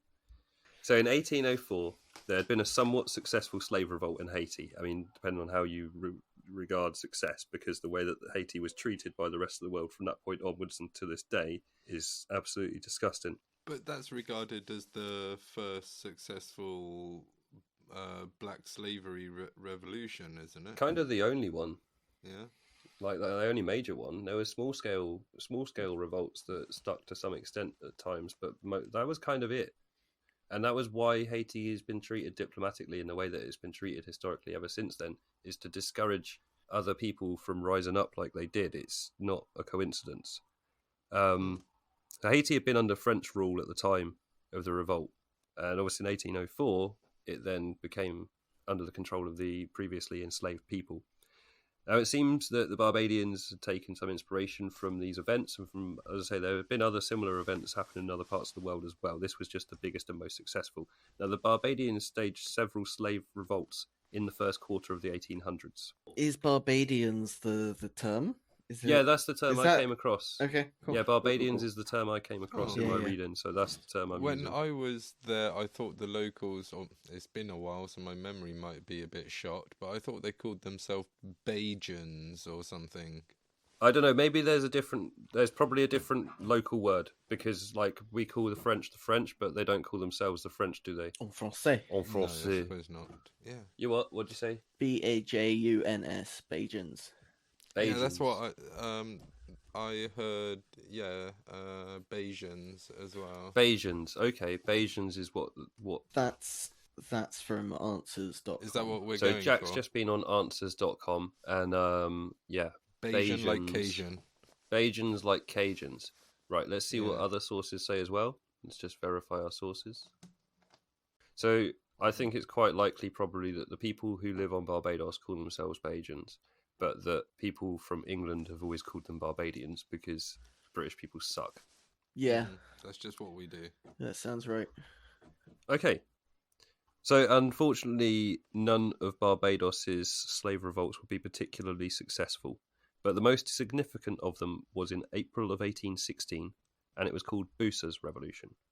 Now, this was named for a man called Busa. He'd been born in West Africa as a free man.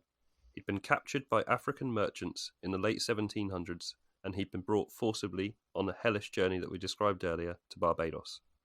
He eventually became a sort of manager or officer amongst the slaves on Barbados on a plantation, Bailey's plantation, and very little else really is known about him before the revolt. Understandably, a lot of these people didn't have much history written down. So during the 3-day revolt, Busa commanded around 400 people in total. Mostly these were people who had been enslaved, but some were actually free people who were allied to their cause as well. So there were some half-decent people on the island. Busa himself was killed in the fighting, unfortunately, but his people continued on after his death for as long as they could, as I say, 3 days in total, until they were eventually overrun by the British. Now, this rebellion had scared a lot of white people all around the world, but especially in the Caribbean, and it was one of several large slave revolts which all happened at around about the same time, including the aforementioned Haitian Revolution. Now, the public outcry from these was not necessarily what you'd expect. People weren't crying out that people, needed to get harsher on the slaves and tougher on them. It was more disgust at the fact that slavery was still going on and agreement with enslaved peoples for wanting to be free. There was growing a bit more public sort of empathy for these people's lives.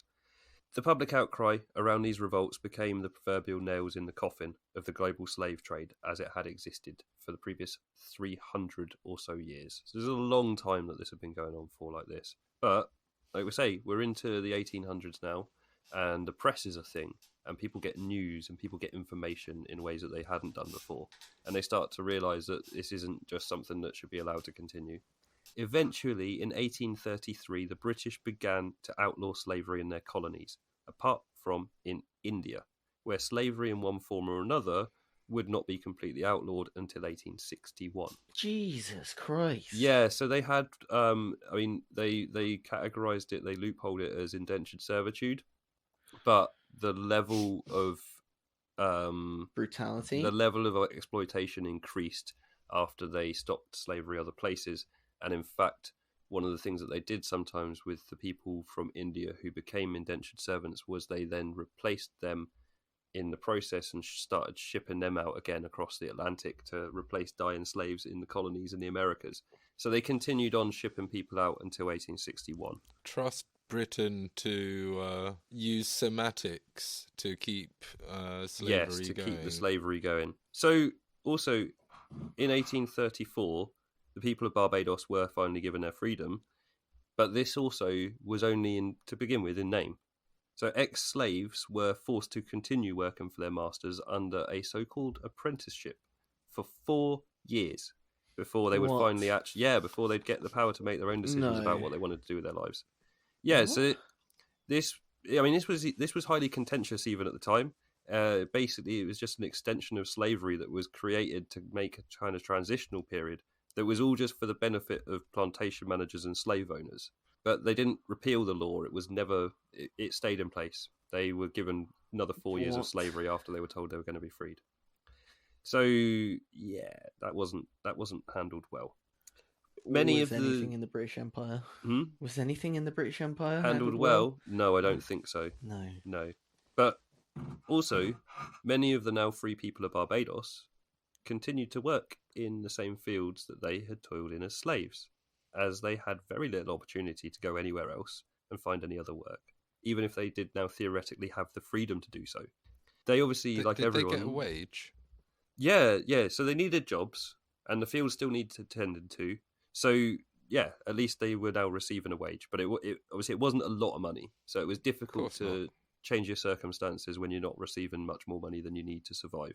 But they did at least now have some freedom, some choice. They could go, you could go for a walk to the other side of the island on your day off without risking getting murdered for it, just because you left the plantation. In theory, at least, you could do that without getting murdered. Were days off a thing yet? I think so. To some extent, you might not have had full weekends every week, but like you would occasionally have time. I mean, you weren't working 24 hours a day, so they would have had some time Were to they go for a walk. I'm unionising sure. by this point? I mean, I don't think in Barbados they were, but No. you'd have, you would have found free time to go for a walk, for example, or other things. Or if you didn't like the guy on the plantation, in theory, you could apply for a job on the plantation next door if the guy was slightly nicer. So you had to start paying your guys. You had to start treating them slightly better because otherwise they'd go for work for the guy next door. It became a Free market. Labour economy. Yeah. Yeah, not necessarily a free market, but a labour economy anyway. They had some sort of choice. They're not just going to get, like I said, they're not going to get whipped to death for like walking out. So that's Okay. good. It's an improvement. Slightly. Yeah. So some of the inhabitants of Barbados did leave to live their lives in other countries, especially when in 1948 all citizens of Commonwealth countries were given automatic citizenship of the United Kingdom, so long as they came over to help support the failing UK economy and bolster the decimated workforce after the destruction wrought by World War II. So these people were encouraged and they were invited by the British. Not that they were necessarily welcomed. No, exactly. The British government told them to come over. They literally were persuading them to come over and emigrate. But when they arrived in the UK, unfortunately, most of them faced open hostility and racism from their new British neighbours. Notably in Handsworth. Is that particularly surprising? Unfortunately, it's not surprising. No.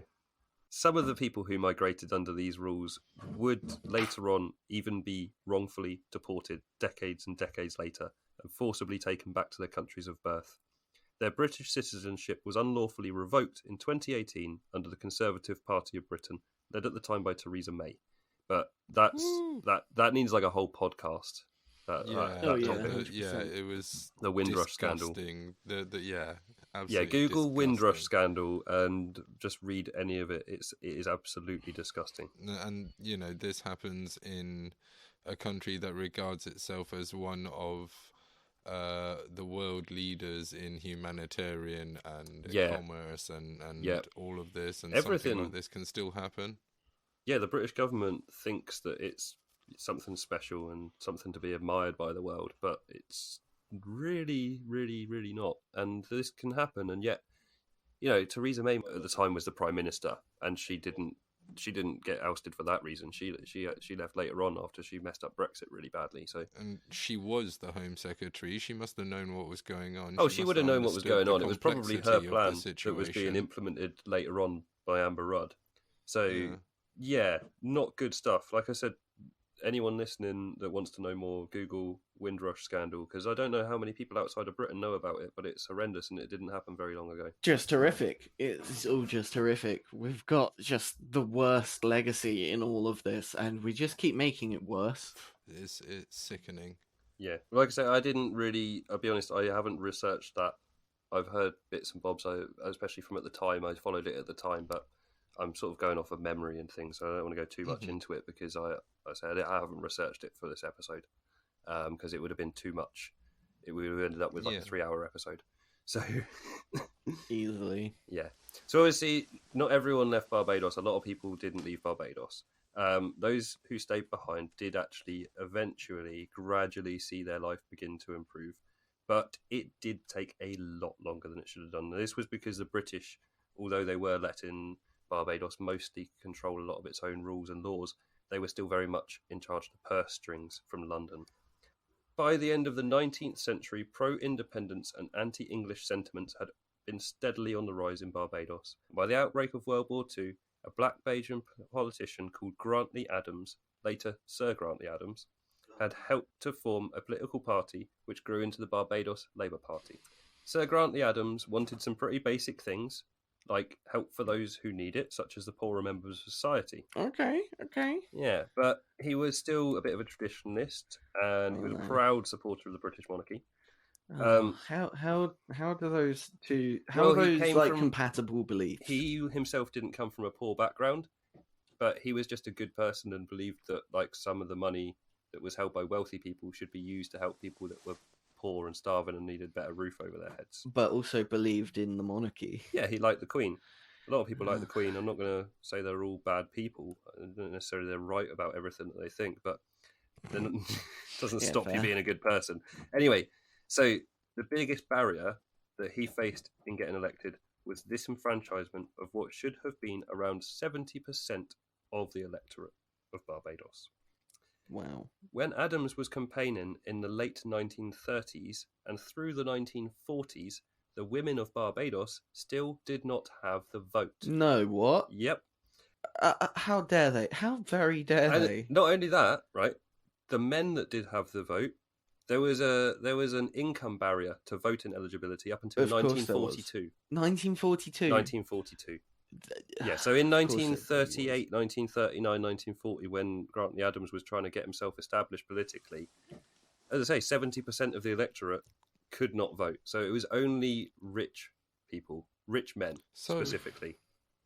The suffrage movement didn't reach all the colonies. The colony and the Commonwealth. No, because as I said, Barbados was not. They weren't really governed fully from London. They were allowed their own autonomy to a great extent. They just paid a lot of taxes to London, and there were certain things, and most of the land was owned by people from British families or who lived in Britain. But the island was allowed to rule itself. So when universal suffrage was declared in Britain, it didn't extend to the rest of their colonies. Okay. Yeah. So finally, in 1951, the island's inhabitants were granted universal adult suffrage by the British. Oh, that's so kind of them. Yeah, so they're very generous. Did they have to push for it? Yeah. It wasn't till just 1951. Here you go, guys. You weren't asking for it, but No, it was more that the people of Barbados wanted to be able to vote, and the governors of Barbados didn't want to let the people vote because obviously only their mates were allowed to vote at the time. And eventually the British were like, look, it's the 1950s. You got to let people vote. You just have to. And they did, finally, which is something, I guess. The but 50s. Sir Grantley Adams was eventually elected as Barbados's premier in 1958. So it took him a few more years, but he got there in the end. Now, the pro-independence movement hadn't lost any momentum at this point, and via a series of political twists and turns, I'm not going to go into it in too much detail because it's a little bit complicated and not a lot of things went very far at the time. So there was failed attempts to set up federations in the region between other countries and alliances with countries so that they could be a bit stronger and push for their independence. There was they tried to make a little federal state between Barbados and a couple of other little islands in the Caribbean. But it didn't really get very far. So I'm not going to go too much into that. But what it did do was put Barbados into a position to negotiate with the British because it was clear that enough people wanted independence on Barbados and that they had some support from other countries and things like that. So in 1966, they negotiated with the British for their independence. And on November the 30th of 1966, it was officially ratified as an independent nation state. Now, they were, however, still part of the British Commonwealth of Nations. So this meant that although they governed themselves and they weren't paying taxes to the British, they kept the Queen of England as their ceremonial head of state. They also kept some trade links with other Commonwealth states and things like that. So a few incentives. There was pros and there was cons. You're tied to certain things, but you've also got a few benefits that come along with it. They're still allowed to play cricket. Yeah, you can still be part of the cricket and But mostly cricket, really. But you've got to have that's the a big picture one. of the Queen in your pocket at all times. They're good too. Barbados are good at cricket. Oh yeah, they're great. Brian Lara's from Barbados. Yeah, Barbados. I mean, when you think as well about the size of the population of Barbados, you're talking about 300,000 people at most, and not all of them are going to be cricket players, are they? You think that's the size of a large town? Yeah, is it not part? I think it's part of the West Indies. Yeah, it is. the cricket team is. But even so, there's not a lot of big countries in that. Yeah, grouping. it's still a small city. It's still like a city's worth. Yeah. Compared to a whole country's worth, and they absolutely thrash people a lot of the time. So, yeah. Good on you. Good on them. But I mean, when I think of Commonwealth, I just think of the sports now. It doesn't really seem like much else. Well, yeah, it was maybe once or twice the Queen will come and visit you. Yeah, but back in 1966, obviously there was a bit more going on with it. You're talking before like the European Economic Zone was fully established, so you didn't have free trade across Europe. So every country in Europe True. had like individual rates and tariffs with different countries, and the UK was still a bit more of an outsider to Europe. So like they are again now. So like now, Mhm. where everything's become more expensive, like imports from Europe were expensive at the time, and so it was you had strong trade links with the UK and with other, crucially, with other Commonwealth nations. So you had other places in the Caribbean, like St Kitts and Nevis, and like at the time, 1966. I'm just trying to Canada. think where else. Yeah, Canada was Commonwealth nation. I think they Mhm. still are. But yeah, so you had Yes. trade links that worked. So you had like reduced tariffs and things. You didn't have to establish brand new deals with everyone. You still had, at the time, a good proportion of the world that you could do trade with without issues having to set up new deals. So is this where the tourism kicked off as well So yeah, that because also of the means that Commonwealth? exactly. So once as a Commonwealth nation, 1966. Obviously, this is also around the same sort of time that air travel was starting to become more of a thing that people can do, and you And don't have to obviously the go everywhere on Brits a don't boat. need a visa being part of the Yeah, Commonwealth. exactly. So it's very easy to travel there as long as you haven't got like it's like America and Canada and stuff like that. As long as you haven't got previous criminal convictions for anything serious, you can basically just go there whenever you want. You might not be able to stay forever on a tourist visa, but you can you can do your paperwork on the plane. You don't have to do anything. Yeah, Yeah, that's how it was 20 years ago, yeah. yeah. And I haven't been there, but I don't imagine that it's changed a lot more recently. But it might have changed by now. I don't know. But yeah, anyway, 1966, November the 30th, they became an independent nation state, part of the Commonwealth. In the 21st century, the indigenous population of the people who inhabited the island before the Europeans arrived is all but gone. There just isn't anyone, as you asked at the start, Nathan. Horrific. What, like, there's There isn't stats anyone. and the stats say 0? Yeah, there hasn't been anyone of indigenous, like Barbados people, for a long, long, long time. Like, Like I say, centuries. yeah. God. So Just yeah, horrific. in the 21st century, as I was saying, close to 90% of the population of Barbados is of African descent. So yes, there are no native people there because you see, you've still got some white people living there, and you've got some other people from other ethnic groups. I think there's, I can't remember. I did read a little bit. I think there might be Syrian. There's quite a large group of people, and there's a couple of countries where there's a few more migrants. But like I say, around about 90% of the population of the island is of African descent. All of those people would be descended from people who were transported against their will by Europeans. Bastards. God. Yeah, it's Just you can't. displaced and repopulated a whole group of islands. Yeah, Basically. as a white European British person myself, I can't really comprehend how that must feel on a cultural scale.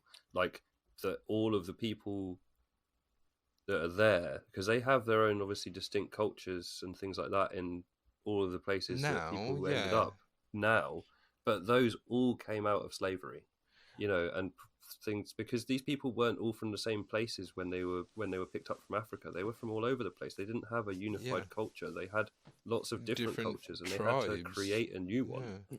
I think you'll find it's called genocide. Yeah, it is. It's called genocide, and it's horrendous. And like the British have been like historically just about the best in the world. I mean, there's been plenty of contenders. I don't know who would be number one spot overall through history. There's been a lot of contenders over the millennia. But the British just makes you think. Those people that are like, oh, I love reggae music. I love Afro-Caribbean Latin music, but all of that's drenched in blood, isn't it? Yeah. People know, obviously, like you said, we were taught in school about the transatlantic slave trade to some extent, but it's hard to even find. I don't think you ever quantified how large the scale was until you really think there were, well, for me at least, there were like indigenous people that were wiped out, and That's the part they don't completely tell you filled about. the islands with people from another continent. Yeah, that's the thing that we didn't get taught about in school. We did get taught about the fact that people were picked up from Africa, transported against their will, that a lot of them died in transit, how bad the conditions were to some extent, and that they were then kept as slaves and treated really badly when they arrived.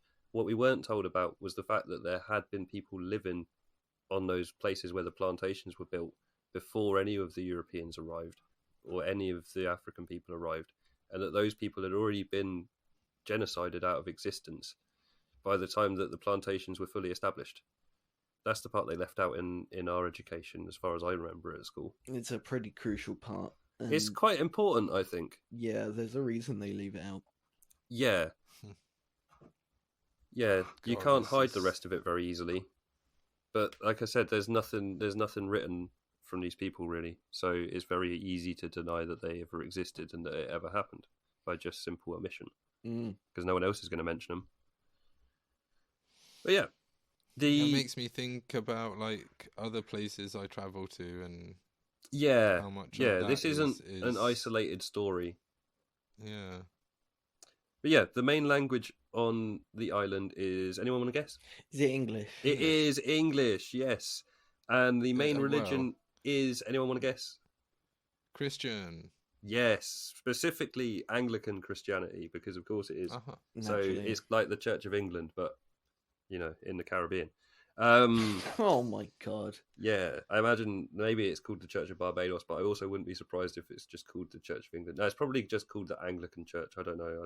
I think it is. Yeah, I think it's just called an Anglican church. The Anglican Church. Yeah, I'm sure they just call it church. church. Yeah. Yeah. Anyway, the literacy rate on Barbados is 99.7%. So they've got great rate of literacy. Their education is, doing some good there. I must say that's it's impressive. That's one thing to be proud of. That It is. The That's English impressive. colonies always had really good schooling. Well, Ah. well, maybe we'll Well, get maybe into that that's one what day I on a was just future taught. episode. Yeah, we'll Yeah, save maybe that that's a story for another day. episode, I think. Yeah, but Barbados is ranked by the UN as having some of the most promising growth markers of any comparable country. So obviously it is a complex system, and I'm not going to go into it loads because I haven't written a load of notes on it because it's quite dull. But they have lots of various different markers with regards to economy and education and like how the people are doing, basically, that they call growth markers. And with comparable countries of its size and regions and things like that, they're in the most promising category, which is an official category. That feels a little bit patronising. Yeah, it does a bit, doesn't it? Yeah. Barbados is the kid in class that's like predicted to do well. Yeah. Well, no, not necessarily predicted to do well. But like, if you've got the kids in class, and then there's like the 6 naughty kids at the back that just like the teacher's given up on, and then like one of them decides to go sit somewhere else and starts chatting with another kid and starts doing all right and getting back into average grades. They're like, oh, this is the most promising student. Yeah, most of those naughty kids at the back aren't naughty. It's their situation and circumstance that ends up getting them where they end up. If you've ever received a most improved player award, it means you were crap at the start. Like, so their circumstances were not good, but they're doing everything in their power to improve them. And since they obviously got independence in 1966, they've had a lot more power to control their own destiny. And they are doing as good a job as anyone could have expected them to do, basically, is what the UN is saying. So that's good. That's positive. They enjoy a stable democratic system of government at the moment. They've got power changing hands quite healthily, regularly-ish, between the 2 main political parties on the island. And they're not too far in any direction politically. They're relatively in the centre, a little bit more left than American and British politics. So not a bad thing in my opinion, but everyone's entitled to their own. In addition to the traditional production of sugar and tourism, the Bajan economy has recently seen large-scale expansion into the worlds of finance and information technology. So obviously with the internet comes the ability to do things remotely. And these guys, like we say, have got good literacy rate and things like that. So people are able to use online skills. They speak English. So yeah, they're managing to earn themselves a bit of extra money from the global economy by diversifying their portfolio, shall we say. Okay. Now, something you asked about nearer the start of the podcast, Nathan. There is a small group of marginalised people on the island to this day, semi-excluded from society and known as the poor whites. That's the name that's given for them. Poor whites. These guys are descended from some of the last white indentured servants that were on Barbados, and they were traditionally excluded from most of the Bajan society. But these days, they have mostly integrated or moved on elsewhere. So yeah, there were people left behind. It's gone away a bit more these days, but in the past, I mean, this is a community that had existed on Barbados the whole time since it had been colonised. Gradually, people would move on and things like that, but like there were always people that had come out of indentured servitude and that hadn't left the island yet, or that decided they didn't want to leave the island and they wanted to stay, but there weren't many opportunities for them to make money. So they often stayed very poor and they had to form their own little community, basically. And yeah, like I say, there's still some there now. Most of them have integrated into the community now that there's a lot more prospects for jobs on the island and things like that. But there are still, a few people that are like, no, I'm going to stay living out in the sticks by myself, thanks. Wow. Yeah, they live pretty humble lives away from people. There's actually a little good news point that I want to end on. It actually is good news. It's not like some sort of ruse. Better be. It's like a little fleck of gold stuck to the end of the big British turd rainbow. So you got the Of turd side course. first, but now you get the little sweetener stuck on the end. Yeah, just pressed it in there with a gloved hand. On the 30th of November 2021, so recently, and exactly 60 years after it had officially become an independent country, Barbados became a republic. Yay! Prince Charles travelled to Barbados to wish them all the best, and the people of the island no longer recognise Queen Elizabeth II as their head of state. They are completely, fully independent from the British, like entirely. About bloody time too. This was 2021. This This was 2021. They've been basically, the British said, yeah, okay, cool, yeah, you're not in the Commonwealth anymore, so you don't get the Commonwealth benefits, but they're not worth as much as they were in 1966 anyway. But the British also said, well, if you ever want to come back, like, the door's open, so if you ever, why not take full independence and leave the Commonwealth? If for some weird reason it didn't work out, they could have always just taken it back up again. They were left the door open, so yeah. Shows how valuable Barbados is. So, they've now got a new head of state. Not the Queen anymore.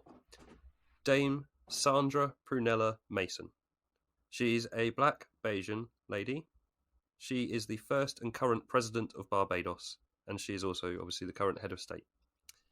Dame Sandra Mason had previously held the office of Governor General of Barbados, and before that she was an attorney and then a judge, being the first woman to ever serve on Barbados' Supreme Court at her appointment in 1997. So quite a while ago, actually.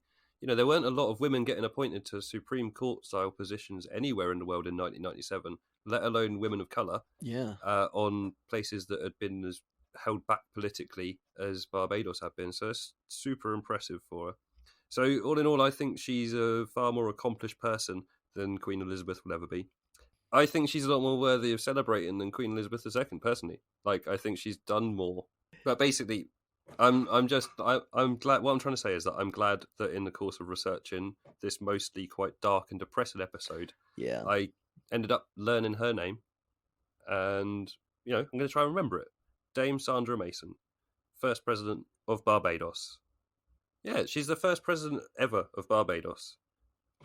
That is an incredible achievement, and a name worth remembering. Yeah, I think so. So yeah, that's my brief history of the abusive relationship between Britain and Barbados. Is it bad that I still want to go to Barbados? Yes. Okay. Do we have anything to plug? Yeah, me and Jack do an F1 thing. We've had 1 or 2 released. By the time this episode goes out, there might be a 3rd or maybe even a 4th one out. Who knows? Yeah, no worries. Well, thank you very much for joining us for this episode, Nathan. It'll be good to get you on some future ones.